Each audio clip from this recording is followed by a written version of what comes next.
It's funny. I saw her report card because I'm one of her teachers, and I said, "Young lady, come here."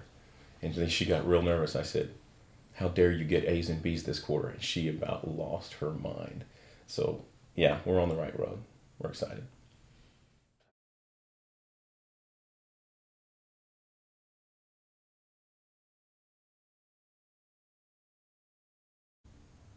I would notice a steady downward spiral.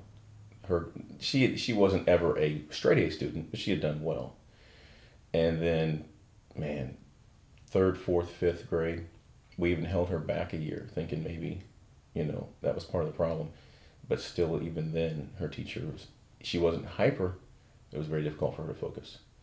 And I knew there had to be an issue because we would study at night, and 15 minutes later, she couldn't remember. And I knew it wasn't being able to understand problem. It was a retention problem, a focus problem. I knew there had to be.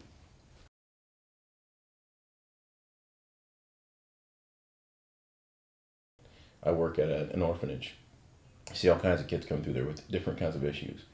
But that's just my interpretation in my classroom. And you can get three or four different opinions, but when you have an actual scientific data collection process, it made me feel better that it's not just somebody's interpretation. It's not just an opinion.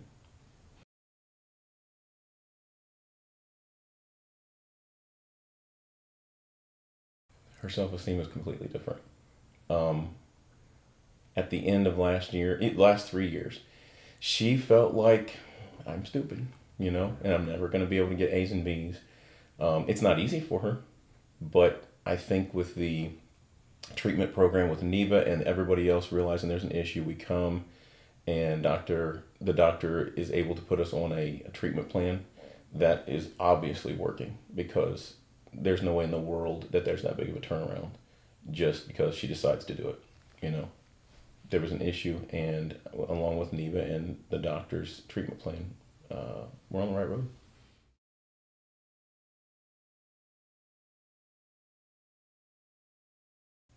Without hesitation. I think I think the just the interpretation of one or two people in their life. Uh, yes, you can have several adults say, "I think there's an issue." When you can come and you see the personal side of it along with the scientific side of it, and you can mesh those two together and come to a good conclusion, that makes everybody involved feel better about it.